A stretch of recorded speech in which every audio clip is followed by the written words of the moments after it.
highly acclaimed and influential comic book writers of all time. He truly is an advocate for growth, transformation, and for the power of ideas. Ladies and gentlemen, the true rock star of comics, Mr. Grant Morrison.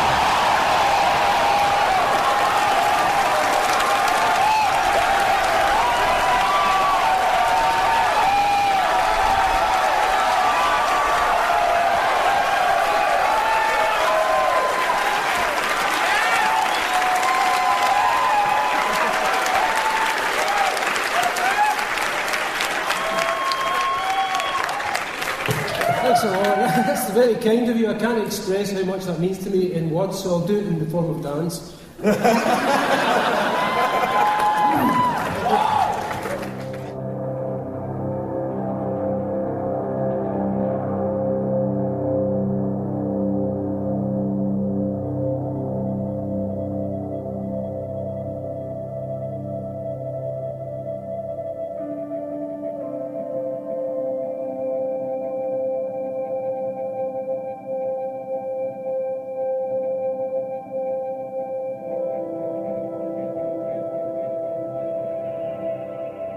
To me, it just comes down to a very simple equation, is that life plus significance equals magic.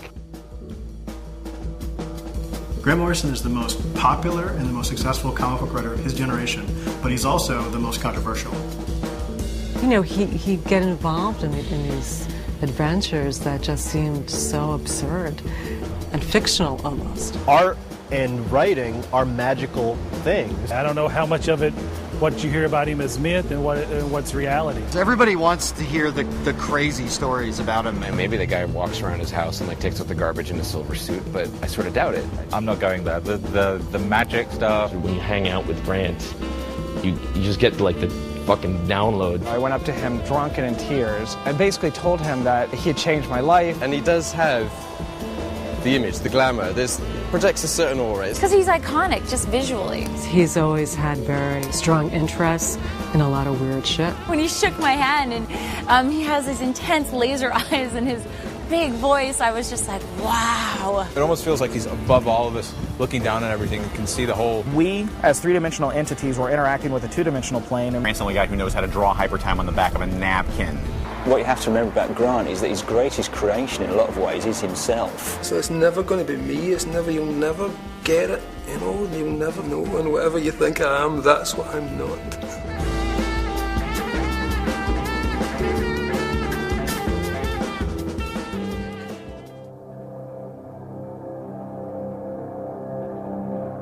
I grew up as a kid in a fairly poor part of Scotland, in Glasgow. My father had been a soldier in World War II. He'd started as a soldier and then he became a pacifist. He was a big man, he was a strong man. He had a moustache, looked a bit like Stalin. He was a character. But I'd been up at my grandmother's, and one of the last steam trains that ever went on the rails in Scotland came roaring past me. My dad saw me rooted to the ground apparently from the window and ran down, scooped me up. And he said the terror that was on my face and the noise that I was experiencing is why he got really into the whole nuclear war thing, the whole disarmament thing, because he'd seen how frightened I was and the sound, and to him it was the sound of bombs, that he'd lived through in the war.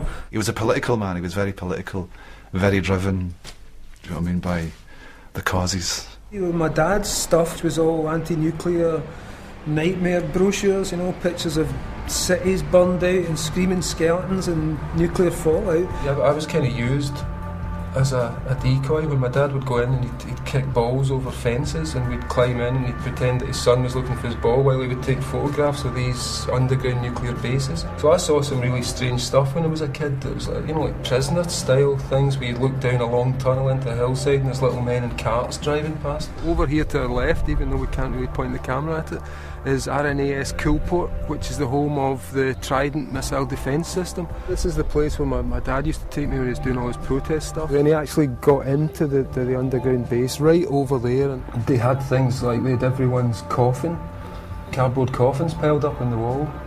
And it was the idea that when the nuclear war came, all the civil servants would have 4 minutes to rush to these hidden shelters, and from there they would sharpen their pencils and start the world up again. It was insane, the idea that they even believed this could happen. But they actually had stacks of coffins, cardboard coffins that could be folded out, and they'd everyone's names printed on them from the electoral register. So they were just waiting for us all to die.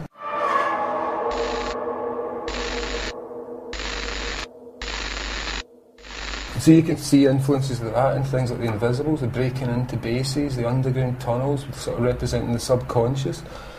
And that was my early life. He grew up during the height of the Cold War, and his parents were activists, and so the specter of the bomb was something that loomed large over his life and his creative career. Well, my father was getting arrested often for having these demonstrations of breaking into places. So we would have the men in black turn up at the door, and they turned up one night and said to my dad that if they kept it up he would vanish and never be seen again. And as if to prove it, one of his friends was vanished and was never seen again. The guy got in a taxi one night and no one ever saw him ever again.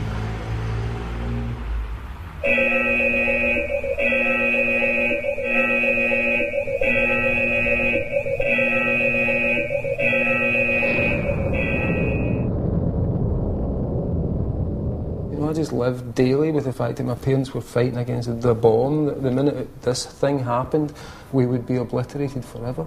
And for me, the big thing was discovering superhero comics, because suddenly in superhero comics, here were people who could stop the bomb. Superman could take an atom bomb hit on the chest and just smile and shake it off. So all that's in Flex Mental, the character's talking about the moment where he realised that the bomb, before it was a bomb, the bomb was an idea. And suddenly that understanding of, okay, Superman's an even better idea, so why don't we make that one real instead of that one? He was here at the convention a couple of years ago, and somebody said, so All-Star Superman 10, does that mean that Superman is God? So, yeah, Superman loves you. Doesn't that make you feel good? He's a more proactive God.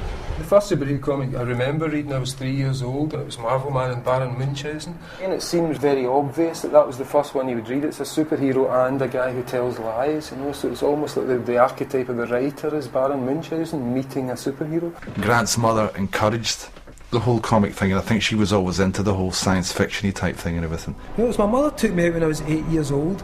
Not only did she take me to see 2001: A Space Odyssey 3 times, she took me to astronomy classes. Then she took me out one night in the cold, pointed at the star Sirius and said, "Son, that's where we come from," with no explanation, and just left me to deal with that. Apparently his uncle was a big reader, loved counterculture type stuff, was a 60s guy, was a Crowley aficionado.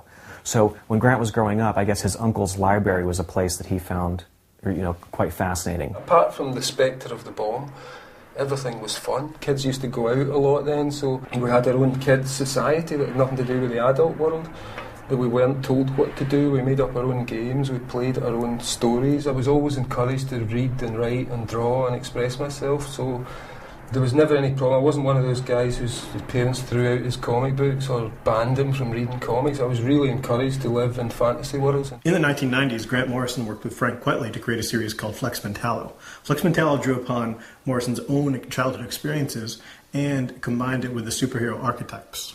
Flex Mentallo was just this brilliant, complicated idea that he had about story and fact and fiction, and how the two are kind of the same thing. All of the stuff in Flex Mentallo is kind of real. When I had my appendix taken out, I was lying in the hospital watching this green light all night, just imagining that it was some kind of alien intelligence studying me as I lay on my bed of sick. The same thing when you see the kids sitting in his parents are playing guitars and singing. Well, they always reckoned Flex Mentallo was based on Grant's father, Walter. All that's real, like wanking off to drawing supergirls in the nude, as I would do when I was a young teenager. That was, without a girlfriend, so you draw superheroes, like getting off with each other and stuff. After childhood, I got to 12 years old, my parents split up, and that kind of fucked with my head a little bit. And at the same time, I made the horrible mistake of I got a scholarship to go to a boys' school. And I thought this was a great idea when I was 12, and then when I was 14 I was going crazy. I was climbing the walls because I wanted to meet girls, and there was just no way of meeting girls. So what happened to me after this kind of interesting, happy, peppy childhood was that I had the worst teenage years. When I finally got out of the boys' school I was like fucking 19, and I hadn't even been near a girl. And I thought I was just never going to be alive and never do anything. I'd be stuck in this room for the rest of my life. And at that time, I really got into comics. I became a proper geek because I had nothing else in my life. So just for years and years of teenage wasteland, I was sitting reading comics and drawing comics and making up stories as a way to escape. You'd be excused for thinking that the characters featured here had been dreamed up by a top comic strip writer and had been drawn by a professional cartoonist. But they are, in fact, the brainchild and the work of a local 16-year-old artist. They're part of the hobby that has grown into a whole way of life for Grant Morrison of Corker Hill. As he'd been keen on drawing since an early age, he began sketching some of his favorite characters and found he had a talent for it. Soon he progressed to creating his own characters and gave them names like Monad and Luck of the Long. Now, with the help of two young friends, he produces complete stories in comic form, featuring his own heroes. Grant says of his own artwork, "I create superheroes because I think people want to read about superheroes just now." Grant has no set formula for his comic strip stories. "I think up a basic plot and make up the story as I go along," he explained. He says, "I'm hoping to take up art as a career. If that doesn't come off, I've nothing else in mind."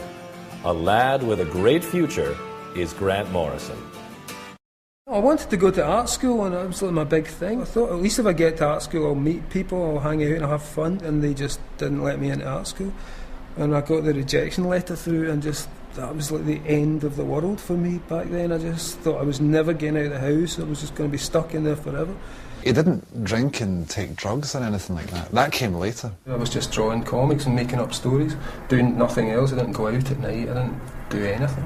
That gave me a kind of a sympathy for geeks, because I was like a super geek, so I can understand how people feel when they're in that position, and how things like comics and fantasy can get you out of that and give you something to aspire to, something to live up to. I really felt that they'd saved my life in a lot of ways, which is why I love them so much, and why I keep going back to them and kind of trying to make sure those worlds are kept alive and kept vital. If I had superpowers, the last thing I would do is go out and get a suit.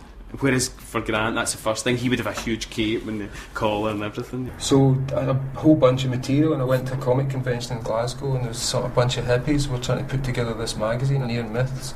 Grant Morrison's first published work was in 1978 in Near Myths, which was an anthology series. Morrison was only 17 at the time, and he was writing and drawing his own comics. In that anthology, he wrote and drew a character called Gideon Stargrave, who was a psychedelic dandy. That character would later reappear in Morrison's Invisibles as kind of an analog for Morrison himself. And it was just really weird, time travelling, guys walking along haunted, desolate streets looking for ethereal girls. He seemed very quiet and shy, and to see the work being produced by a 19-year-old at that time, I think, was impressive. And they hired me straight away and said, "We'll give you £10 a page," and that just seemed like, that was like a fortune for me. That was real proper money. In addition to comics, one of the things that Morrison's known for is his interest in magic, specifically chaos magic. The idea that by believing in something, you can make it real. And he'll talk about the rituals he'll perform, and then seeing if they produce results in the real world. And for Morrison, they have. You would look at things one way, but he would always look at them from some other abstract dimension, or imagine it this way.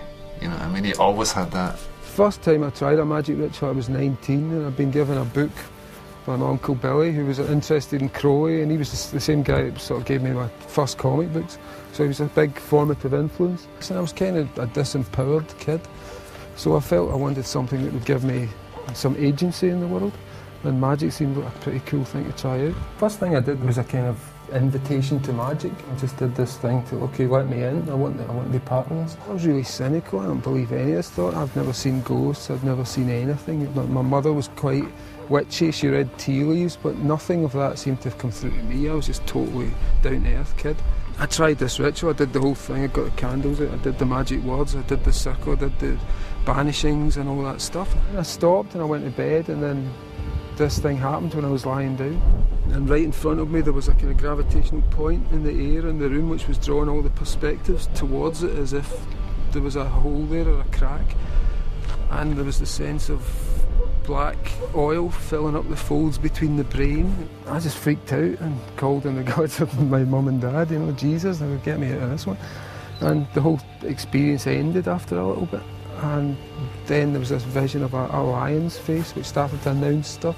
So it seemed pretty convincingly Crowleyan to me that I'd actually somehow activated whatever it was he was talking about. Grant's take on magic for the most part has been to say, it's really easy, you just do this and results will happen. I did it and it happened for me. And that's what I was interested in, the nuts and bolts of it, not whether it was an angel or a demon, because I don't believe in angels or demons, to tell the truth. I believe there are things that we can manifest as angels and demons or project onto, and really all magic is about is enchanting the apparent chaos or, you know, of ordinary matter around us with meaning. There's probably nobody on earth you want to learn more about magic or expanding your consciousness than Grant Morrison. That was my lifelong interest. I kept trying it out and doing things. It's just weird stuff you can't explain, but you look back at it and say, okay, something happens when you start on that path and you start thinking that way and you start doing these things. The world seems to adapt a little bit around about. The magic gave him the confidence to join with a few friends and start a band. That was it. I formed a band and just started to live and get out and dress up and be the person I always wanted to be.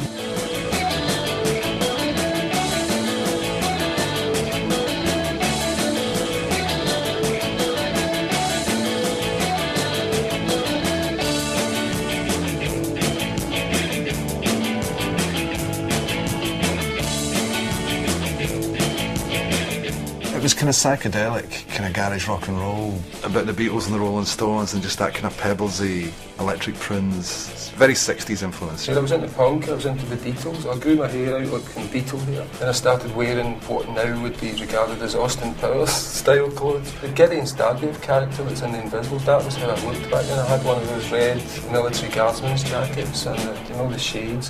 Fairly kind of dandy-ish, and a kind of very skinny Oscar Wilde kind of way. I used to go to a place called the Rock Garden, and it would just be, I'd carry my tarot cards around, and so if anybody wanted advice I'd pull out the tarot cards and do stuff. So I was kind of just like a mod shaman around town for a little while in Glasgow. Even in the Zenith synopses he was referring to his own research into magic. People would come in and say I've split up with my boyfriend, and I'd pull out the tarot cards, and I didn't even read tarot cards, I just used to wing it. And it tended to work. But unlike Gordon Gowdy, he lost a guitar. This guitar, which was the only guitar I had, I got stolen from the Glasgow School of Art, and Grant says, I'll do magic and I'll get your guitar back. It had this click in my head, which always had this super certainty when I knew magic was going to work. And it came on in my head, and I just said, oh no, you'll find it within a couple of days and it'll be very close to the house. I had no idea, I was absolutely sure. I kind of disbelieved the thing, and I was like, yeah, the guitar's still not here, and Bloody Bang goes, it's really close, it's really close. And a couple of days later he discovered the guitar hanging in the window of a pawn shop, like right round the corner from where he lived, so he was able to retrieve it. And for a little period then I was kind of doing stuff like that, just to test the magic, to see if it worked, and there was a certain run of it where it just felt so natural and so normal that these things would happen spontaneously. Other than Captain Clyde, which was a superhero comic strip that he wrote and drew for the Scottish newspapers, and Star Blazer magazine, which he contributed to, he didn't do a lot of comics work in the early 80s. I was making money off comics, but I just wasn't putting an awful lot of effort into them because I thought the band was going to happen. Despite the fact that we had a lot of really good singers, we had 3 great songwriters, and we did really good songs. We weren't great musicians, but we had a lot of enthusiasm. The trouble is, everyone was coming from a similar place of damage. You know, we weren't very good at being a band. We didn't know how to deal with groupies, and we just used to send them away scared. So it was really, we were a kind of crappy band, but we looked beautiful and we sounded really great. The thing is, I could never understand it because he was handsome, he was good looking, and girls liked him. But he just seemed slow at coming forward. He seemed sort of unconfident within himself or something. I also took a job in the civil service for a year where I sat behind a desk wearing all this ridiculous 60s finery in an office and tried to be a filing clerk. And I just decided after a year of that I would never, ever, ever work again. So I decided the only way to do that is to get back into comics and take it really seriously. The band was more fun, but ultimately I realised that the only hope I had of doing anything meaningful was to break away. I think he was only at that stage making his mind up whether he wanted to pursue a career as an artist or as a writer. Ultimately I wanted to just tell stories, and I didn't want to draw other people's stuff, and that was the kind of work that was being offered. The more I got closer to the actual comics mainstream. So I was kind of forced into a choice, and I decided to be a writer because it allowed me to tell more stories and get more work done and get more out of my head onto the page. Fortunately, at the time, the magazine Warrior had just come out, which had Alan Moore's revival of Marvel Man and V for Vendetta. In the early to mid-'80s, when Morrison was away from comics, Alan Moore came into the picture, really changed the nature of comics. It took comics in a much darker, much more mature, much more adult direction. I remember reading V for Vendetta and thinking, this is what I wanted to do, this is the way comics should be. So one of the first things I did was go down to see Des Skin in London, the publisher of Warrior. He was such a quiet, unassuming kind of guy when he'd come into the office. He was more like a fan than a professional, you know, very, very shy, very timid seeming. But his work was the absolute opposite. It was totally out there, even his early stuff. And I'd taken this story, which was a kind of Kid Marvel Man spec script, and he bought it straight away. So again, it was a really good jump for me. And I thought it was a really nice little 5-pager. But Alan, like any creator, I guess, who owns material, didn't want anybody else touching his material. Then Alan Moore had it spiked and said it was never to be published. So thus began our slight antagonism that's persisted until this day. Alan Moore, he's very disdainful of the whole medium, except for the work he produces. Morrison tends to poke fun at that sort of thing. Alan kind of is at this pedestal, and Grant just has to poke at him. I kind of get that feeling sometimes. They asked me to continue Marvel Man because Moore had fallen out with everyone in the magazine and taken away his script.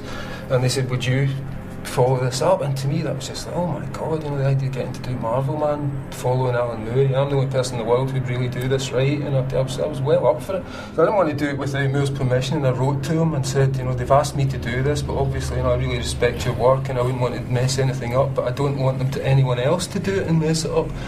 And he sent me back this really weird letter, and I remember they opened it, just said, I don't want this to sound like the softly hissed tones of a mafia hitman, but back off. And the letter was all, but you can't do this, you know, we're much more popular than you, and if you do this, your career will be over. And it was really quite threatening, you know, so I didn't do it.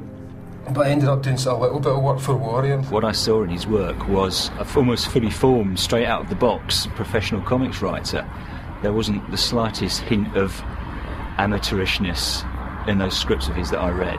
2000 AD was the biggest magazine of the day in England. And he created the first superhero for 2000 AD, Zenith. And it was based on the idea of the superhero as pop star. And he created this, what ultimately became a 4-part saga that drew the attention of American publishers. DC started to recruit because Alan Moore's Swamp Thing had been very successful. They said they gave me a call, and it was one of those moments where I said, oh my god, DC Comics just phoned me. So I went down to London for one of the first big summit meetings they had, and it was the same meeting they discovered Dave McKean and Neil Gaiman and Peter Milligan and all those people. He was very shy, extremely shy, but he was a good talker, and when we finally could understand what he was saying, pitched a number of ideas. One of them was Animal Man. I went down in the train and had no ideas. I came up with Animal Man, who was a character I'd loved as a kid because he was really obscure and I was the only kid who knew who he was. I kind of had a slight emotional connection to that character, and I thought, what could I do with that? What would fit into DC's kind of reviving our superheroes mode? He pitched a very sort of real-world scenario with this crazy character. So the first 4 Animal Mans were done as a kind of sub-Moore approach, because I thought that's what Karen Berger wanted, which she kind of did. I first read Grant's work on Animal Man #1. I recognized the character from like Who's Who and stuff, and I read that first issue and I was blown away. That was like one of the best comics I'd ever read in my life. What happened was the first 4 issues were accepted. They took them on, and then they said, we want you to develop this as a comic. So suddenly it became a lot more real, and I didn't want to just follow that same path. So instead of taking superheroes and making them more like the real world, which was the Alan Moore approach, he takes the comic book world and overlaps it with our world and tries to bring our reality towards the comic book reality. I didn't think it was right for superheroes to be burdened with real world problems. I was more interested in going into their world. I wanted to find out what it was like in there, where the sky was always blue, where everything was primary coloured, where time was represented by boxes and you could cut between one moment and 10 years over the space of a gutter. So again, that's why I always thought my agenda and my project was so different, because I felt that Moore was about bringing the grit and the grime into superheroes' lives and hurting them and kind of messing them up and exposing their futility and their frailty. And to me, it's like, I don't want to expose the futility and frailty of one of the last great ideas that we have. Well, Grant has a different kind of knowledge in the DC universe. Grant actually, like, it feels like Grant, when he talks about it, has lived there, you know, has been there. That allowed me to stake out new ground that, you know, the other big names weren't really covering at the time. And I'm still doing the same kind of stuff, I guess. Grant Morrison had been writing Animal Man for a couple of years, and by the end of his run, he actually appeared as a character in the series. It was the early attempts to just appear on the page and talk to the character and say, well, I'm the guy who made you, I'm the guy who killed your family. I'm sorry about it, but we need drama. You know, we've got people up here clamouring for their comics every month, and if I have to kill your family to sell a few more episodes, then sorry, I'm going to do that. And to also have Animal Man then saying, well, can you bring him back? And I was like, well, that's not realistic. Nobody's going to believe that. And then doing it, because the realisation was that in a comic, you can do it. His wife and family could be sat back on the seat as if nothing had ever happened. Only in fiction is that possible. You can break the rules of physics and time and space and life and death, and that's quite profound. I felt like when the Beatles first discovered hallucinogenic drugs, and then it blew my mind and changed my concept of what you could do in superhero comics. What's really interesting is the fact that these long-running universes have a weight and a reality of their own, which is, you know, bigger than mine. I wasn't alive when Superman was having his first adventures. I'll be dead and he'll still be having adventures. So there's a certain element of that continuum we've created, which is much more real than the one we live in. The process back in the 80s and in those days was just, it was easier because I didn't have so much work. You know, Animal Man or Doom Patrol, I had an entire month to write those comic books, and I used to spend an entire month doing it. So a great part of the day was me just walking about the streets and going up and down the canal and having vague, you know, romantic thoughts. Looking at things around you and thinking about how they got there, how they're made, thinking about how everything is the way it is and how you fit into it. And it was a way of kind of enchanting the landscape. And as the walk goes on, you try to lose yourself in it. You try to almost forget where you are until the stream of information becomes almost unconscious. And things start to talk and to have meanings and to have connections. The comics tend to start in things like this, which is a particularly cheap version of things like this. You know, usually they're a bit more sturdy, but this one says it all about the current chaos of life. And here is little sketchy illustrations. The artists never see these unless it's a specific layout that's hard to describe in words. Quite often he might send along a little thumbnail sketch of a particular design. This cover here is obviously recognisable as Frank Quitely's cover for Batman and Robin #1, in its very infant ideas stage, and he takes that and does something so much better and much more accomplished than that. I really like the challenge of an open-ended cover, you know, where you can do what you want, or you have to base it on some sort of idea. But equally, it's really nice when somebody actually gives you a drawing they've done, says, do that, that's what I want. But one of these books lasts about a month or sometimes a couple of months, so as you can imagine there's quite a lot of them. The interesting thing is that sometimes I find books like this and there's a better version of a story that's been published in it that I've completely forgotten about. Notebooks are always with me. I have to have one all the time because every stray thought goes in these, you know, there's just little lines or stupid names for things. All fire is the same fire. Sounds like an Alan Moore quote, but there it is. I don't even know what that means. A black mask, renegade costume, could be anything, you know. Once you get past having written one of these, you've no idea what you were talking about when you look back at them. Yes, I saw the earth remade with my own eyes. There you go. From there, just go straight into working on the script. He's seen it in his own head and he's worked it out to be paced this way and to fit into this size. It works. It's just a question of taking that and then trying to make those words that he's described his vision with, you know, work in pictures. You know, usually I've got notes, I've got kind of breakdowns. If it's a 12-issue series, I try and work out the entire 12 before I start. When I sit down and I'll work out the entirety of The Invisibles, the 6 years of it. But having said that, I didn't know what the last sentence in that book would be until the very last page when I got to it. And suddenly it was, oh, okay, our sentence is up. So yeah, I mean, it starts in the notebooks, it goes straight onto the computer and out to the artist. He tells me the story, then I tell the readers the story, which is, I think, the way it should work anyway. Speaking to an artist friend, and he couldn't believe that you could start in comics with drawings, convert them into text, then send them to an artist to reconvert them into drawings again, but different drawings.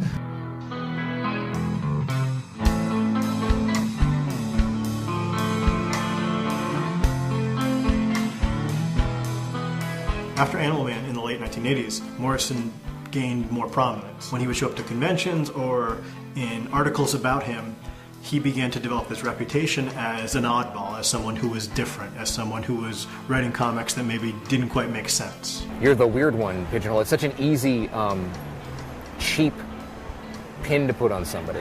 Back in the day, I used to go to these comic conventions and I couldn't identify with the people in comics. I think Grant liked having somebody with him in a way to draw the attention off him back then. He turned up at one comic convention with Adamant. He wore like a cap, leather cap, sideburns, dark hair, little rose-tinted glasses. I've previously described him as looking like a negative zone Andy Warhol.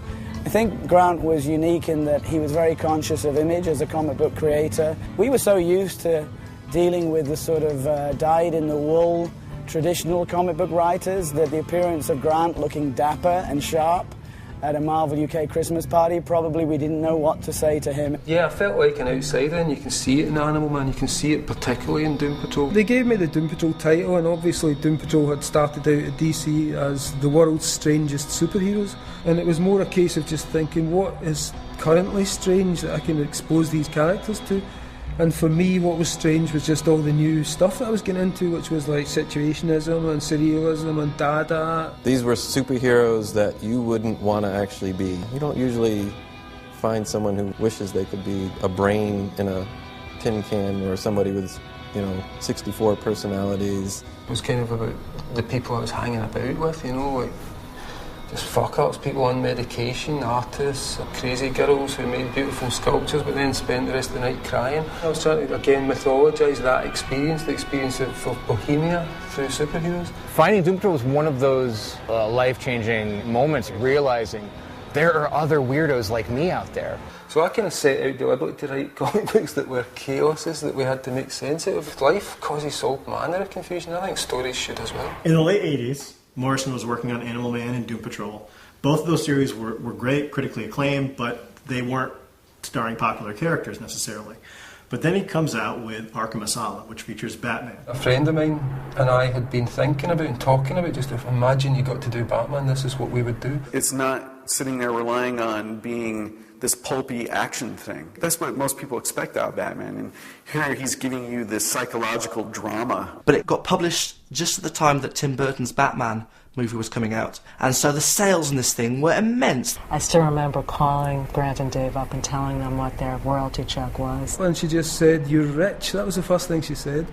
And they'd sold 120,000 on the first day, and I was getting $1 on each book. It was the book that really made his career. It just felt brilliant, because I'd been years of assuming that I'd always just be in the same position, stuck in Glasgow with no money. He left comics behind for a while to travel and experiment and to just see what life had to offer. It took me until I was 30 to decide I'm going to start drinking, I'm going to start taking drugs, I'm going to see what life is like for other people.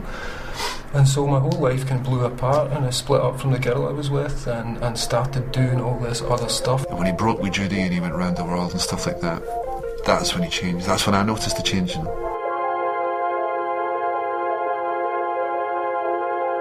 So the night before I did the round the world thing, and I was in a little travel lodge motel thing outside Heathrow Airport, and I thought, well, this is it, I'm going to go around the world now, nobody I know can see me, so I'll shave my head at last. I did it, and I just thought, fuck, this looks great. The writer that I met in 1985 was far quieter, less outgoing, less sure of himself, I think. From being like the Doom Patrol, where I felt like a real outsider and no one understood me, suddenly I was travelling around the world, flying to San Francisco to meet people that seemed interesting, or suddenly I was going to fetish clubs. And I'd done things I didn't think I could do. If I'd imagined them back home, I'd never have left home because it was too scary or too weird, but being in those situations I found that I could deal with them, and it just made me feel bigger and more expansive and more capable of doing more things that I hadn't done before. He really, came out of his shell. What was it Rambo called it? The complete and systematic derangement of the senses. That was my goal at the time, to see how close I could get to the complete and systematic derangement of the senses. It was always done in these ridiculous experiments for me, so when I decided to see what drink was like, I bought a whole bunch of different drinks, starting off with really cheap cider and then working my way up to champagne. And every day I would just pour a pint and drink the pint, which was nuts, you know. So I thought, okay, what's cider like? Pint. Oh, that's interesting, you know. And then the next day it would be like, what's wine like? But I suddenly realised then, this is kind of interesting, you know. I feel a bit loose now. I feel a bit kind of disconnected from all those old problems that I once had because I'm now drunk. And then with a couple of friends, we got into the whole magic mushrooms thing for a few years, and there's a little bit of that in Doom Patrol, all the stuff about the insect mesh and the other planet stuff is all kind of magic mushroom trips. He said there's this most beautiful place we have to show you. Me and my friend Ulrich took her up the mountain where we used to harvest our mushrooms. Grant said out loud to everybody, can anyone else manipulate matter? I concentrated and I felt like, oh, I'm finally Jean Grey from the Phoenix. And I went, yes, I can. And it was sunset, which was beautiful. And then I was realizing we have to climb down this mountain. But when we rushed down to the bottom, there was no one. It was just nature around us and a little bench. And Grant said, you know what's happened? We've been like Rip Van Winkle. We've been up that mountain for 100 years. When the bus comes, it's not going to have any wheels. It's going to fly with rockets coming out of it and spacesuits. We've been just trapped in a time bubble, and the world has passed us by, and everything we know is completely changed. I came past his room to see if he wanted a drink, and it took a while for the door to open, and when it did, it creaked open slowly, and I could see Grant, who appeared to be wearing nothing but a grey blanket, tugged over his head. I said, do you want to come out for a drink? He said, no, I'm writing. I'm having breakthroughs. And then the door closed again, and the thing is, I didn't see him touch it. It just closed all on its own. He's making that bit up. I should add to these stories rather than debunk them, but I'm trying to tell the truth. He had a kind of reputation for being mischievous, shall we say, in his work and socially. So I just started going out dancing and doing lots of stuff that I hadn't done before. And that became kind of the meat of the comics. Early in the 90s I was doing the whole tranny thing and going out and dressing like that just to see what that would be like. If I'd gone over the edge as much as him, I'd be institutionalized. I'd be gone. You know, when I talked about the first demon or angelic experience, it came across as a very slight visual distortions. On drugs, you had the demon in the room, you know, with its multiple heads and 10 tails and flailing barbs. In 1993, I went on a tour for some of the early Vertigo stuff. I was there with Steve Yo and Jill Thompson, and we went along to the 50 years of LSD celebrations, which were going on in San Francisco that night. Someone said, you guys want to go to this rave tonight? Danced and danced and danced, you could feel the music. Just having a good time, really. And suddenly out of this night came, hey, let's do a comic together. Come on, let's save the world. So I tried to come up with something that encompassed all the stuff that interested me, the fashion, the music, the mythology, the counterculture stuff. But something like The Invisibles is the ritual, it is the spell. The Invisibles was a sci-fi kind of dimension-hopping, super spy conspiracy thriller that was heavily influenced by his own life. The comic to me is real, so my interaction with The Invisibles was very literal, and for me I had to become a character in order to write about those things. He puts himself into the comic book Invisibles as the character King Mob, this ultra-sexual, ultra-powerful avatar for Grant. The things in Invisibles are all based on real experiences. Made myself look like the lead character. I started to go to places he would go to and hang out with people that he would meet. The way that he connected what felt like was happening in the zeitgeist and what was happening day to day in the 90s to such a giant science fiction story made it feel like it was a story about your life. As Morrison was writing The Invisibles, he practiced a basic form of magic called the sigil, and he actually taught his readers in the letters page how to perform sigils. And it's a really good entry into magic because it's very simple. So I picked up on it because it seemed to be something that worked. To construct a simple sigil, write down your desire in the form of a sentence, then take out the repeated letters, take out the vowels, and you'll be left with a string of consonants. Then take those consonants and rearrange them and mash them together until you've got something which doesn't look like your original sentence, which is its own little glyph. The idea is that you activate the sigil, and that's where it gets to be fun. Look at that sigil, meditate on it, and masturbate. While you're staring at the sigil, and at the peak, pour all your concentration into it, and hopefully and generally you will find that the thing you want to roll slowly into your life. He says something and then somehow events aligned themselves to make it what he's after. I used to just do them to meet people and to kind of get off with girls. Cured a couple of friends of herpes by using the sigil. The notion was in the Invisibles to extend the sigil concept into areas of plot and narrative. When I started the sigil that became the Invisibles, I did it by doing a bungee jump from a bridge in New Zealand. It was the way of charging the sigil using absolute terror, because it was absolutely terrifying until the moment we actually jump, and then it becomes ecstatic. If you make something that gets seen by a whole lot of people, you can impose your ideology on them. You can bring that idea into the world, and that is making magic. I hate stories that are just stories. I can't relate to stories that are just somebody's making something up. I like a story that's actually meaningful, that's coming out of life or coming out of an emotion or has some weight behind it. Boundary between the imaginary or the supposed and the real was going to become much more permeable. A lot of people like to characterise Grant as a space case and a nutter. What people don't realise in large part, because they're not listening, is that he's extremely practical and pragmatic when he talks about his alien abduction, when he talks about magic. It's all about the practical method to make something happen. In his completely insane and unreasonable way, he is actually completely reasonable and pragmatic about these things. As he was starting to write The Invisibles, Morrison traveled to Kathmandu, and he had a completely transformative experience, something that he later termed an alien abduction. There was the stairs there, which was 365 steps, and if you could climb them on one breath, then you were guaranteed enlightenment. We got some tickets for Kathmandu and left, and we did the thing, so we ran up the stairs, no problem. So we figured that's it, enlightened in this life. The job is done. A couple of days later, I was sitting on the top of the Vajra Hotel. I was actually writing the instruction for the Invisibles when the experience happened. There is a break that says, shit, I've just gone away and the most profound experience of my life has happened. But the temple began to look like a machine. So it was pumping this spiritual energy, and it was getting quite profound. These things came out of the wall, like these silvery blob guys were saying, where do you want to go? And the first thing I could think of was Alpha Centauri. And suddenly there was this collapsing Stargate kind of effect, and I wasn't in my body anymore. There was 3 suns. There was a planet that was kind of blue and green. So this is right, we're going to take you off the surface of the space-time continuum. Ready for this one? And I got peeled off 4 dimensions of space and time. I said, we'll show you what's going on. What we do is we create universes, because only in time can you grow things. Things here are eternal, so we can't make new ones unless we build time. In the second-to-last Invisibles, we see Jack walking along, leaving a trail of after images that's him through time, stretching back all the way through his life. Pull out further and you see every single human life represented this way, not only in the present, but in the past. We pull even further back, and now we're outside of time. We see time represented as a 4-dimensional crystalline structure. In order to get here today, you had to be yesterday. And you also had to be 10 years old, and 9 years old, and 5 years old, and everybody had to wind their way back through, down into their mother.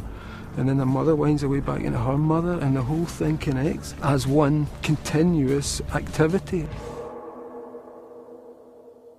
And I spent the 6 years afterwards trying to probe what that meant and what had just happened, what was going on in my brains, through the Invisibles. When he's talking about alien abduction, it's more of a metaphor of an awakening, of an awareness, of a sense of the layers of reality.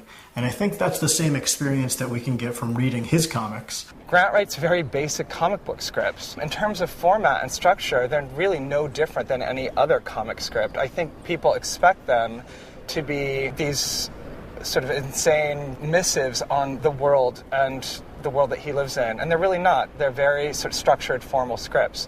What makes a Grant script different is what he's asking people to draw. My reactions when I get a new Grant Morrison script, my reaction upon first reading it is oh my god, how am I going to do this?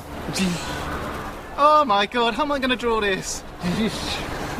It's like trying to draw a sunset or something like that. You can't capture all of the different aspects or the other sensory inputs. I guess if there's a difference in Grant's scripts, there's just so much information. I often would just write him and make sure I had the important points in there so that I didn't miss anything. He would say the character opens the door and there's a blob of mirror matter behind it.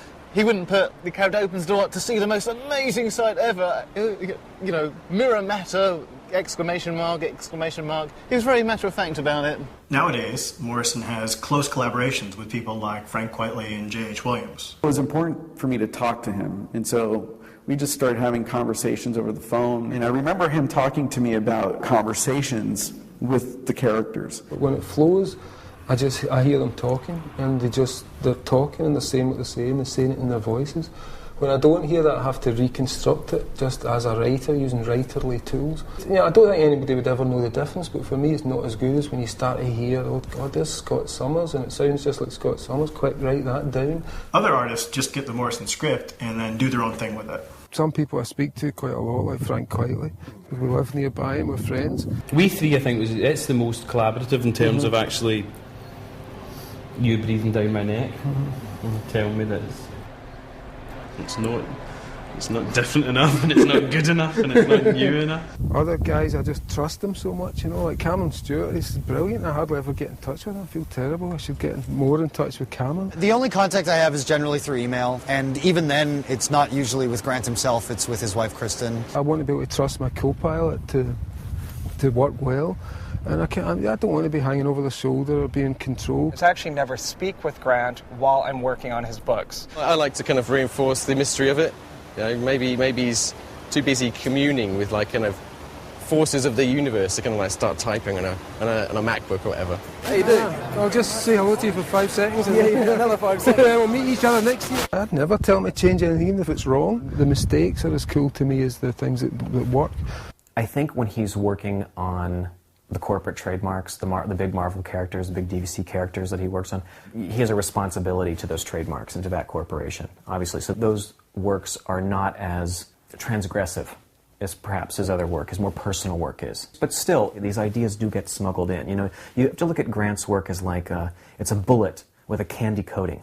You know what I mean? It's the kind of thing that a kid can read it, their parents will never be the wiser that their kid's getting their mind good and fucked. I mean, I really thought I wouldn't do superheroes again. I just wanted to do The Invisibles and things like it. But I got a real yearning for it. JLA was a very strange book in that basically DC Comics gave Grant Morrison a man known for more introspective, weirder projects, and they kind of gave him the keys to all their biggest cars. I'm a headliner, closing this show. I'm the realest. Coffee.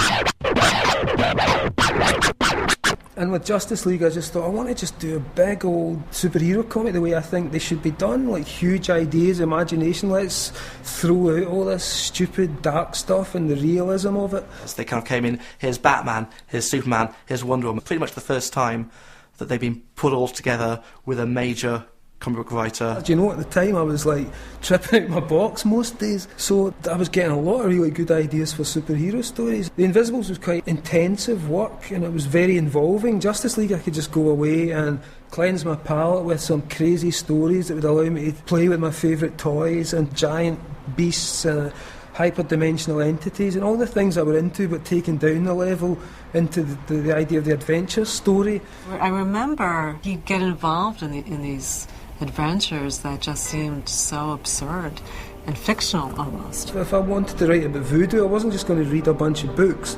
I would have to interact with voodoo lore to see how it felt, so that I could do it in a way that was actually honest. By mistake, this one night I found myself in the palace of the Scorpion Gods, and it was horrible, just these big things with kind of human faces on bodies.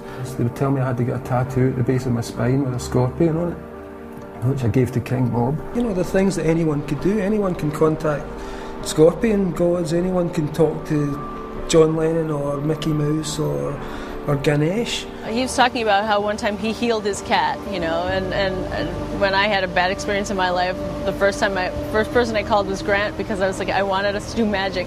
And we did magic over the phone, and I think it worked. I believe in my heart it worked. I was living it, you know, I'd become the character. I was wearing the clothes, I was going to the places, I was doing the things, I was doing the rituals, I was hanging out with the gods. and then putting it back in the comic, and then being affected by what was in the comic. So yeah, and in terms of reality, that one was the actual deal, you know, that one was bringing me to the verge of death. When Grant was working on The Invisibles, he got sick right around the time that character got sick. Just after King Mob had been convinced by the bad guys that he'd been given a necrotizing fasciitis bacteria that was eating through his face, I suddenly get this huge boil on my face, and within 3 days it's enormous, distorted my entire features. I remember him saying, "Steve, look at this," and he like pulled his ear back and there was this hideous kind of green, crusty kind of crater thing behind his ear, and he'd got no idea what it was. I was sweating constantly, I was getting into fevers and having these like shakes and rigors and then freezing. I just couldn't get up anymore, and I lay in front of the fireplace in my house. I mean, he thought he was going to die. I mean, he was broken down in tears, and he was delirious, man, delirious. And suddenly this giant column of light comes through the door. I mean, bear in mind I'm hallucinating, but this was one of the most amazing hallucinations I've ever had. And it's Jesus. The first thing he said, which is the thing I put in the comic, just this voice suddenly announced itself. "I am not the God of your fathers, I am the hidden stone that breaks all hearts." So then he's saying to me, "Okay, you're about to die now, but you don't have to die." And I said, "Look, I really don't want to die. What do I have to do?" And he said, "Well, if you want to stay here, you have to work for us. You know, you have to spread the light," whatever that means. There's sequences in those issues of The Invisibles that came out of the hallucinatory experiences he had on his sick bed. And it really felt like I'd been through something that very closely attached to the comic. That was my shamanic experience, that was my trial, my encounter with death, like I'd forced all my characters to go through. It's not like, you know, you do a comic where George Bush dies and he's going to keel over in his bed or something. But you write a comic book where you get sick, you know, and who knows? When he told me this story, it was very profound, and I could see in his eyes and I could see in his reactions, like it had been a very real experience for him to have survived. It was really obvious to me then that what I was doing was having a much wider effect and deeper implications in my own life. There was a disinformation retreat weekend at the Omega Institute in upstate New York, and somebody brought a guitar. And at one point, Grant gave probably a 40-minute impromptu concert. I'm singing for these gorgeous girls and admiring boys, and I was just like, there he goes. There's the totally self-expressive human, with no doubt, just boom. And I wanted that to be the experience of the people who read the comic as well. Hopefully sometime in 2010 they'd be sitting there wearing their own clothes that they'd been inspired by, and suddenly they'd be the ones who were being contacted and who were having the experiences, and who would then become the next generation of spear carriers who would come back and inspire me.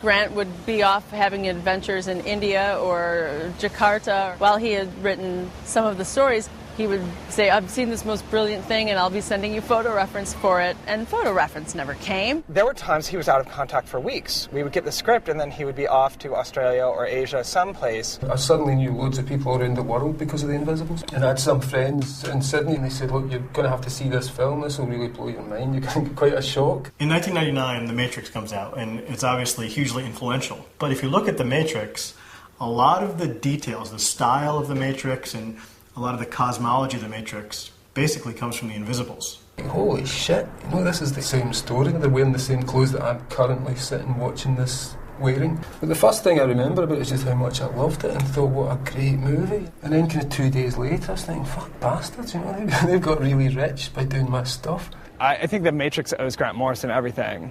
Did I just say that? Wow, I just said that. And then a little bit after that I thought, no, this is what you wanted. This was the whole idea of doing The Invisibles as a hyper-sigil, so this would catch on and weird Gnostic ideas would get out into the general populace and make them think differently. After that I realised, yeah, it opened up people to these ideas and they didn't care. You know, it didn't change anything. It didn't create a world of Gnostic superheroes yet. In February of 2000, I organized an event in New York called the DisinfoCon. Douglas Rushkoff gave the keynote speech.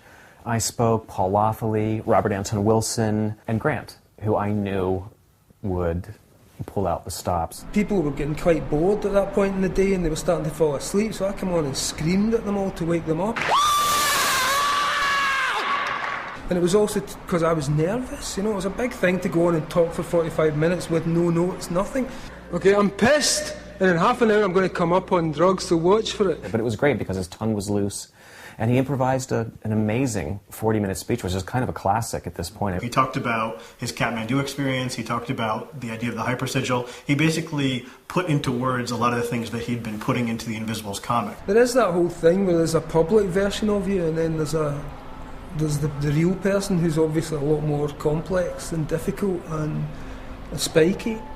So I can see that, and that's a presentation. That's like being in a band. That's performing. After Grant's speech, a lot of female friends of mine, women who should have known better, I might add, were saying like, "Tell me about that Grant Morrison," or "What about that Grant, huh?" or "Can you introduce me to Grant?" But I can't watch it now because it's a performance, and I'm just thinking, Jesus, man, it's like, how did you get away with that?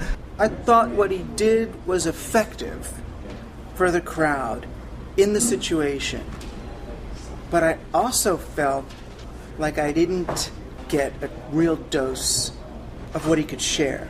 The Verve did that great song at the end of the decade, "The Drugs Don't Work," and that's how I felt at the time. It was just that exhausted, this period is over, the 90s is over, pal.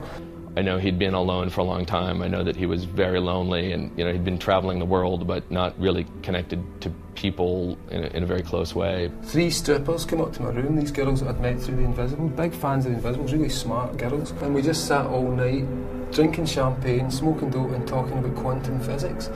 And I thought, right, I'm in a real bad place now if I can sit with 3 stripper girls and all we do is talk about quantum physics, and I don't have a girlfriend right now. What the hell am I doing? Around 2000, Morrison's attitude changed. It seemed to darken, and you could see it in the comics. Because the Invisibles was so kind of druggy utopian, and I got to the end of it and I thought, you're not dealing with the reality of some people's lives. In fact, you're not even dealing with the reality of your own life, because I was finishing off the Invisibles, and at the same time one of my cats is dying with cancer and dragging herself about and shitting on the floor, and I hadn't gone out with anybody for a year, so I was in this weird kind of celibate space, listening to the music from 2001: A Space Odyssey over and over, the whole sequence where Hal is dying. That was my favourite shit. It was just a nightmare. There's a little bit less hope eternal to what he's writing, and a little bit more, here's where things have been left. The whole 21st century I found really difficult after 9/11, and stuff like just seeing people on the internet. I thought outside there was these beautiful outsiders just waiting to change the world. Morrison wrote Final Crisis, which was intended to be DC's big event book. It's about these superheroes who are trying to fight against this overwhelming evil. And even though it sold well, readers would go online and complain about how the series didn't make any sense. And there was like a school of like real animus, like real hostility, like how dare you make me think? I wanted them to be saved, I wanted everybody to be star children, and suddenly I saw the ugly, yawping faces, and it was such a downer, such a terrible downer. I'm a super fan of Final Crisis. People complain that it's super fragmented and you can't tell what's going on, but I think the feeling of like if the entire dimension had been invaded, nobody would know what was going on. Shit would be moving really fast. He doesn't give you the information, but he gives you the feeling. In Final Crisis, the internet, it seemed practically went to war over it. There were people on one side saying, this is genius, this is groundbreaking, progressive, and other people saying, this is gibberish, I have no idea what's going on, this is unfair, you shouldn't be allowed to do this. There are people who say, he's obscurantist, like, oh, he's just totally drugged out and he just puts whatever, bizarre hallucination he comes up with onto the page and it makes no sense. How can you think this stuff makes sense? Clearly this stuff does not make sense. And once people have basically selected what box you live in, there's no way out of it, and no matter how straight or how dull I could make stuff, it would probably still be declared incomprehensible and the work of some raving idiot savant loon. The way that people talk about Grant and what he's up to and everything, I mean, the fact is that the guy's got where he is by just being a really hard grafter and just staying in and writing and just never giving up. I mean, something that really annoys me now is when people say, oh, he smokes crack or he's on crack. I've never taken anything like that. Those are dangerous, addictive drugs. In the early 2000s, Morrison was writing X-Men for Marvel. And in that series, which started out with more of a hopeful, optimistic feel, you could see Morrison's own personal demons kind of filtering through. And by the end of his run on the series, it ended up in a much darker place. People were revealing themselves to be bastards, and my best friend was splitting off from me and insulting me in the Scottish press and saying horrible things about me. And it was, again, another horrible, just another knives in the heart of this last 10 years. So my abyss was the same for me, honestly, as the abyss I saw a lot of people going through, or culture going through. It was after the Twin Towers fell and we're at war and all that, and I'm saying, so, what's our responsibility now to youth? How do we talk about this, and how do we take a stand and all? And he's like, fuck all that. That's adults and their problems, They're never going to listen to us anyway. I don't even pay attention. I don't even care. I think as a writer, in a culture, all you can be is a barometer of that culture and try and create work which is somehow reflective of all the influences around you. So it's not that I'm sitting down thinking I have to talk about soldiers dying in the Middle East. It just seems to be that you can't avoid these things, and they make patterns. So it was to find a way, how do you get art out of that? And the filth was kind of the start of that. And yeah, filth is a dark fucking ride, man. All the glamour and sex and glitz and pop of Invisibles is replaced by horrible things. I've agreed to draw the filth.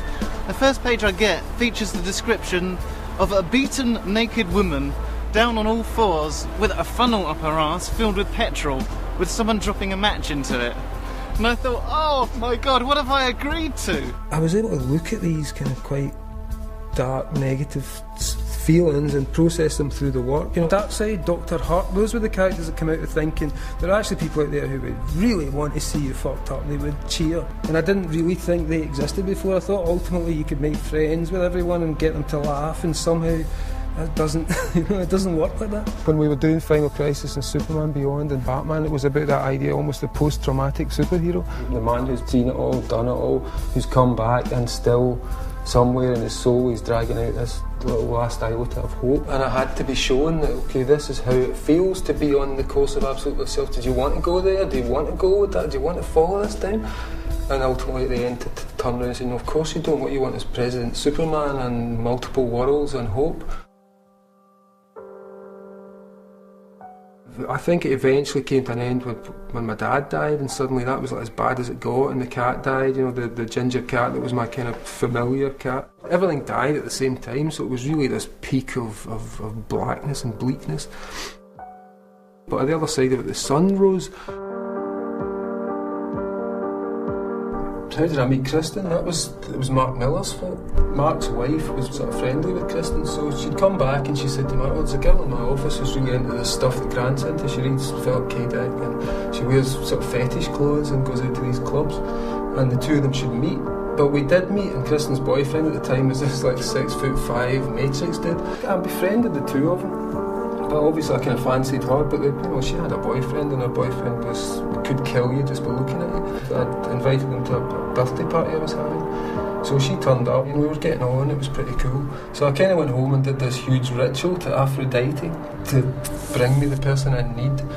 I'm really nuts, I said, please, I'll just bring me who I need, someone I need. And 3 days later the phone goes and it's Kristen. She invited me out and I went out and she told me that she split up from her boyfriend, and we just got together that day, and that's been it ever since. It was really fairy tale-ish. I remember when he started dating her, and he was an utter gentleman. He would hold her hand while they walked down the streets. He would open doors for her, and it was a very different image of Grant Morrison than I'd ever experienced. It was not this fantastic forward-thinking auteur. It was kind of like a boy from Scotland with his girlfriend, and I just found that so adorable. She doesn't like the idea that maybe she was conjured into being, but it's just, it's the synchronicity highway. That's how things work. You do things, you don't know how they're going to work out, but obviously the strands of our getting on with each other and being friendly had eventually led to this. Well, in a way, he got married to his manager, or he let his wife be his manager, depending on how you look at it. And it's a really interesting interdependency. He's created a kind of a support matrix around himself to sort of support this after the age when it takes care of itself. With a lot of creative people, they tend to drift. Kristen is a rock. She's the business side, he's a creative side. It's it's a great melding, and she understands comics and loves comics. I think there's something like really healthy about it. I think she probably works very hard because he's such an eccentric, but I think it works for them. The reason I was able to write The Filth is because once I met Kristen, I was able to go to the places that were really scary because I felt very secure. I felt pretty upbeat. It's quite, oh, that's okay, you know, okay, I can deal with that. Because they're real. They're as real as the dreamy utopian other worlds. The Filth was just about a guy who's a fuck-up and is falling apart and his life's collapsing around about him, but the way that looks in his own head is this magnificent structure. If you live in a bad situation, then ennoble it with your imagination. Find even in the cat's shit beauty and magic, because imagination can turn a hovel into a palace. I guess over the years he's probably become more calm and mellow than he was when he was younger. I think he just has a more mature way of getting his point across now, both socially and with his work. The idea was transcendental materialism would be to say, okay, you guys, if you don't believe in magic, let's just talk about what science says is factual. And in all of those factual things, you will find gaps that are so immense and psychedelic and bizarre and weird that it's much more interesting. And we don't need the supernatural. We can actually do magic purely using the nuts and bolts and the concrete elements of the world that we live in. It's the stuff your friends can't say, oh, you're only tripping. No, you're not only tripping. We came out of a star, we came out of a big bang that's still happening. Everything became magic and everything flowed in a very different way, and it was a lot more grounded. It seemed ludicrous to frame it as magic now because it actually just seemed like reality. Magic seemed like the fashions, the clothes you wear when you're young to try and be cool. I'd just been wearing those clothes to get to this place of understanding, which is really very like, oh, it's just that? Well, that's kind of cool. It's a simultaneous, it's just that, but oh my God, it's that. Kristen and Grant got married in the mid-2000s. Ultimately, they bought a house together in Scotland, and it was this isolated house where he could just totally work on his creative endeavours. 1863, that's when the house was made, which is quite cool. A lot of stuff that was involved in the kind of magic I was doing at the time suddenly became concretised in the house. And when we come up, it was just so, you know, I knew we were going to stay here. It's really, really awesome old mansion. The view is pretty spectacular, and they're restoring it like room by room. This isn't narcissism. It's like somebody burning something.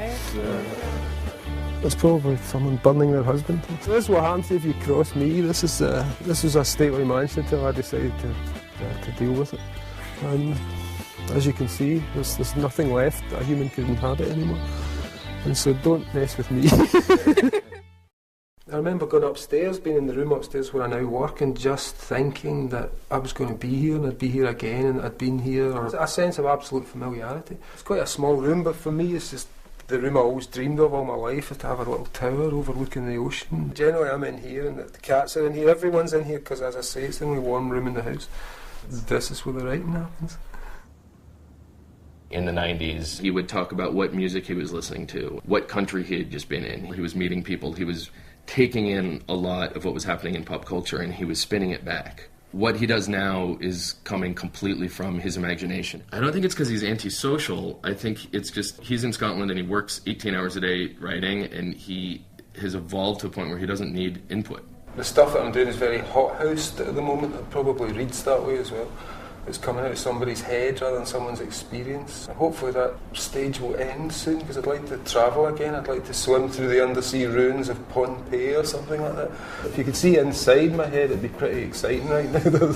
There's all kinds of stuff going on. It's like the back projection and natural born killers all the time, but sadly you can't see that. The most surprising thing about working with Grant is that he's so free with his ideas and he's such an easy collaborator. I love the fact that we can talk about physics at a high level at this, and then 30 minutes later we can be talking about what Crypto's collar is made out of. The best part is just when you've got your notebook and something new has just come into your head, and it's like the head is on fire. It's like some neuronal activity that's orgasmic, you know. It's the best feeling you can get. and everything's coming. There's all these connections and it's new things and everything feels fresh, and you get a name for something and then you get chapter titles and it all starts to fold together. He has more ideas in a 2-hour meeting than I have in a 2-year period. Ideas come every day. I've got notebooks of stuff that would keep me going for the next 40 years, unfortunately, but then I'll have another one tomorrow and another one tomorrow and another one tomorrow. It never ends. And if you think the comics are dense, you should read the scripts. And I think there's incredibly talented artists that work with Grant that are able to translate those scripts and really present all those ideas fully on the page. All of that was just that feeling, that orgasmic feeling of connection to something. My wife and I are emergency doctors, and she'll tell you this is how I unwind after working. So. Well, brilliant! I'm glad to help. No, it's great, man. I'm sure you need it after all that. In the early 90s, we all knew the internet, something was happening, and there was that sense of incipient revolution or renaissance in his work. And now there's much more acceptance that we've been through something, rather than that we're about to go through something. We're now being promised every day the ecology will have collapsed in 50 years, there'll be no tigers left, there'll be, most of the species on the planet will be gone. When you've been told there's nothing left and your species is a bunch of useless bastards who don't deserve anything but extinction, suddenly the superheroes are there to say, no, listen, remember you made us. We're your last crude attempts to imagine where it might go right. And I felt as though there was something in Grant where he wasn't accepting the darkness of the universe, but I think when you talk to him a little bit more, he's racked with the horror of the cosmos. Grant's solution to that was the universe is a cold, empty, miserable place, but in defiance of all of that, the most rebellious thing that you can do is to be happy. So I'd like to think now we're actually rehearsing something good. We're actually trying to think, what's the best in us? What does it look like? How does it behave? What is the superhero? Because we invented it. It's something we wanted, so what's its use? His work on Superman redefine the character to some extent. In All-Star Superman, he presents in 12 issues sort of the definitive Superman story. Grant and I were talking seriously about taking over the Superman books, and we had been approached by DC for ideas. And we're talking about going, how do we do this Superman stuff? It's just really, it's so big, it's so hard, how do we get this? And suddenly we looked up and there's this guy walking across the tracks in a Superman costume. And it's a pitch-perfect Superman costume, and he looks like he just walked off the comics page. I'm not talking about some ratty velour costume with padded muscles. This guy looked the part. We've got to talk to this guy. This is the shamanic moment. This is the message from the universe. And he was sitting there, posed much like on the cover of All-Star Superman #1, just sort of one leg up casually, just sitting there on a rock. It was just the cape was kind of draped, and it was just like really relaxed. Look at this guy. And I'd always thought of Superman as being posed and being constantly stiff and kind of statuesque, and to see the way the cape was draped and the way he just had one knee up and he was kind of leaning on it. And Grant just started asking him questions about what it's like to be Superman. And the guy, in character, completely in character, just had a conversation. So I would say to him, so how do you feel about Batman? And he'd think for a bit and goes, well, Batman doesn't really see the light in people like I do. And he would be really serious then about how do you feel about Lois Lane, and he would talk about his relationship with Lois. And I'm just sitting there noting stuff down. So I always tend to see that as a kind of shamanic vision of Superman that came at exactly the right time and kind of informed the whole of what went into All-Star. The sun goes down into darkness and rises again. That's the basic concept of the magical journey. And the sun for me in the work was an All-Star Superman, which is based on an old concept of our sun and kind of exalting that as an inner strength. So there was that, and it was the feeling of, okay, I'm in this kind of mature position. Superman's starting to get closer to me. Superman's the peak of the superhero comics, the original, the daddy of them all. So there's this dad stuff going on. He talked about the way you would feel if you met Superman, because it would be a bit like a god, a bit like a dad, a bit like a celebrity. We met Robbie Williams, the singer. He was the biggest singer on the planet, and I thought it was really interesting to be that close to a golden human, and almost godlike. I'd never met anybody like this, an actual star who, when they come into your house, you feel as if you've taken a drug just by them sitting there. And yet at the same time he's just an ordinary guy trying to deal with his life. It was exploring that theme again about the importance of story and what story actually means, and how story can be very real because of the way it affects us. Suddenly I was writing about something that meant something to me, and I could also talk about Superman's father dying, and the whole Jonathan Kent thing, or Jor-El, the idea of losing a world, or losing your father, of living up to your father's inspirations. The whole book became about that stuff, and I think that gave it its strength and its spine and the kind of the resonances that it has, and it's what makes it a real book about real things rather than just a superhero slugfest. The consciousness of the reader comes in, and there's this hologram is formed between the creator, the reader, with a comic book in the middle, and the thing comes to life, to the point where people can sit with tears streaming down their eyes at We 3 when there's nothing there except ink and paper. I cried at the end of We 3. Like, I'm sitting there sobbing over this comic book, this graphic novel. I'm crying on the pages. That happens because I'm sitting writing it with tears streaming down my eyes, and somehow that's communicated. Just you, there's no one in the world like you, so let's see what you see and what comes out through your head. It's okay to mess up sometimes. Yeah, it's good to mess up. Sometimes when you mess up, you find new things and new ways to work. You got that? Alright, what do you say? Yeah, anytime. And we've shared a few adventures. A few adventures. Anything that can be said on camera? Sadly, no. Maybe when we're much older. Shortly before I die. And I won't care what people think. Hopefully you'll be dead before me. I don't mean hopefully for everybody else, just for myself. I'll try my best. As long as I can be allowed to do them, I'm going to keep doing them, because they let me do anything I want in comics, which is really rare these days. It's very hard to be able to absolutely express yourself in the way you want. And I remember he came to Comic-Con, and he's being escorted around by 2 security guards, and then him and his wife, and there's like 300 people lined up to get their book signed from him. And we met up at the DC party that night, and he's just like, oh fuck man, it's like out of control. It's like really, it's gotten big. Yeah, I mean, you're young, you can be a girl, you can be a guy, you can be a clown, you can be a freak, you can be cool, you can be... The older you get, you kind of get forced into just being who you are, which is someone hurtling on their way to the grave. So I don't know, I mean, it's just the next one's whatever the next one is, whatever next big change happens. I'd like after this phase maybe to go a bit crazy again, or I'll go completely mental. I've lost faith along the way. There have been times where I think, all right, that's it. Now he's off the reservation. Now he's never coming back. And he never fails to stick a landing. Or, if anything else, fail more brilliantly than anyone else can. And I'd rather read interesting failures than boring, easy successes. I've gone back to being optimistic, yeah. I mean, in a sense, things feeling better. It might just be me, and I'm seeing the best in the world now that I'm feeling a little bit better. But I think it has to, I've got to go back to my original belief when in the 90s, when I had my experience that everything was okay, and that we've not to be frightened because it's only part of something much bigger that we will be wonderful. It's starting to feel more real again. To believe that things are going to get better and that we will participate in things getting better is not to hand over to some father from the sky. I don't believe there's any father from the sky. I believe it's just us about to become something else. And if there's anything else out there, they're not fathers, they're not mothers, they're some other fucking weird thing that is, as I've tried to describe in the past, but can't. And I'd really rather ultimately just say that all I've got to offer is that I'm a witness to the events of my life. That's all I know. I know fuck all else. No, why would I tell stories? All I've got is the truth in this world.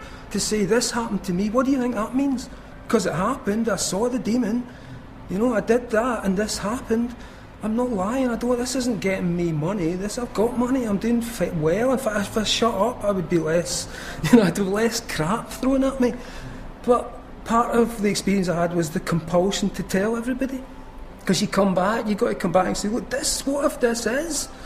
What if I'm right and the world isn't dying and it's actually just about to be born? So all I can offer is to say, I'm witnessing this shit. I did this, you could do this. Tell me what happened to you. Because if it's the same thing that happened to me, then we're on to something.